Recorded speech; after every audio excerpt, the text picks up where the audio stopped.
الحمد لله نحمده ونستعينه ونستغفره ونؤمن به ونتوكل عليه ونعوذ بالله من شرور أنفسنا ومن سيئات أعمالنا من يهده الله فلا مضل له ومن يضلله فلا هادي له ونشهد أن لا إله إلا الله وحده لا شريك له وأشهد أن سيدنا ونبينا ومولانا محمدا عبده ورسوله صلى الله عليه وعلى آله وأصحابه وبارك وسلم تسليما كثيرا.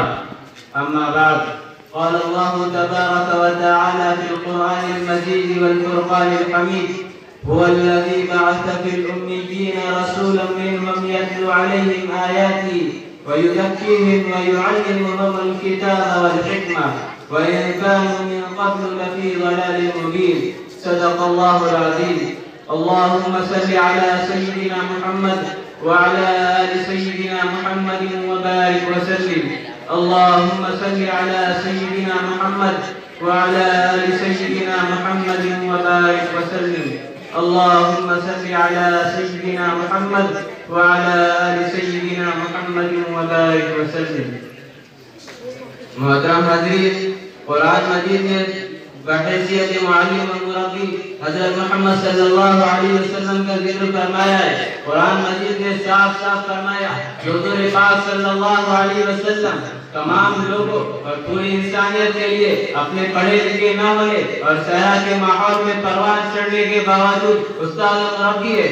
اور اللہ تعالیٰ نے ارشاد فرمایا: هو الذي بعث في الأميين رسولا منهم يتلو عليهم آياته ويزكيهم ويعلمهم الكتاب والحكمة وإن كانوا من قبل لفي ضلال مبين. اس کا ترجمہ ہے، اللہ تعالیٰ فرماتے تم نے انہی میں سے، ان لوگوں میں جو لوگ ان پڑھ تھے، انہی میں سے محمد صلی اللہ علیہ وسلم کو پیغمبر بنا کر بھیجا، جو ان کو اللہ تعالیٰ جو ان کو ہماری آیاتیں سکھاتے اور ان کو پاک کرتے اور ان کو قرآن مجید کی دانائی سکھاتے. اور یہ لوگ اس سے پہلے صحیح گمراہی میں تھے.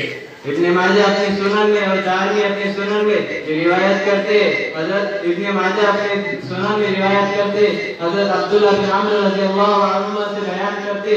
وہ کہتے ایک مرتبہ حضور پاک صلی اللہ علیہ وسلم اپنے حجرے سے باہر تشریف لائے اور مسجد میں داخل ہوئے تو کیا دیکھتے؟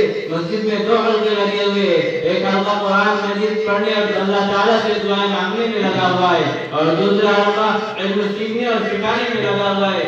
آپ صلی اللہ علیہ وسلم نے ارشاد فرمایا: یہ دونوں حلقے اچھے، یہ لوگ جو قرآن مجید پڑھ رہے اور اللہ تعالیٰ سے دعا مانگ رہے، اللہ چاہے دے چاہے نہ دے، اور یہ لوگ جو علم سیکھنے اور سکھانے میں لگے ہوئے اور میں معلم استاد بنا کر بھیجا گیا ہوں. چنانچہ آپ صلی اللہ علیہ وسلم اس حلقے میں بیٹھ گئے.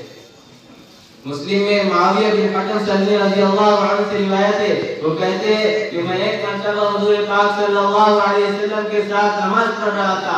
اتنے میں ایک شخص کو چھینک آئی تو میں نے کہا: یرحمک اللہ. تو لوگ اس کو گھر گھر کر دیکھنے لگے. میں نے کہا: حیرت ہے اس بات پر کہ تم لوگ مجھے کیوں اس طرح دیکھ رہے ہو؟ تو لوگ اپنے ہاتھوں سے اپنے رانوں پر ہاتھ مارنے لگے. جب میں نے محسوس کیا کہ لوگ مجھے خاموش کرا رہے ہیں تو میں چپ ہو گیا. پھر جب آپ صلی اللہ علیہ وسلم اپنی نماز سے فارغ ہوئے تو آپ صلی اللہ علیہ وسلم نے مجھے بلایا اور ارشاد فرمایا اور بات جائے آپ صلی اللہ علیہ وسلم پر. آپ صلی اللہ علیہ وسلم نے نہ مجھے، آپ صلی اللہ علیہ وسلم سے پہلے ہم نے اس طرح حکیمہ تعلیم دینے والا کبھی نہ دیکھا اور نہ آپ صلی اللہ علیہ وسلم کے بعد دیکھا. آپ صلی اللہ علیہ وسلم نے خدا کی قسم نہ مجھے مارا، نہ ڈانٹا، نہ برا بھلا کہا، بلکہ فرمایا: دیکھو اس طرح نماز میں کسی طرح کی بات نہیں کی جاتی. نماز میں اللہ تعالیٰ کی بڑائی، اس کی پاکی بیان کی جاتی ہے اور قرآن مجید پڑھا جاتا ہے. محترم سامعین، اگر ہم حضور پاک صلی اللہ علیہ وسلم کے بعثت کے بعد بنی نوع انسان نے تعلیم و تربیت کے جو رہنمائی اصول دیکھے، جو نمونے دیکھے، اگر ان نمونوں کا سرسری طور پر جائزہ لیا جائے تو ہمیں معلوم ہوگا اس مربی بے مثال صلی اللہ علیہ وسلم کی عظمت کی سب سے بڑی دلیل ہے وہ تمام لوگ جن کی تعلیم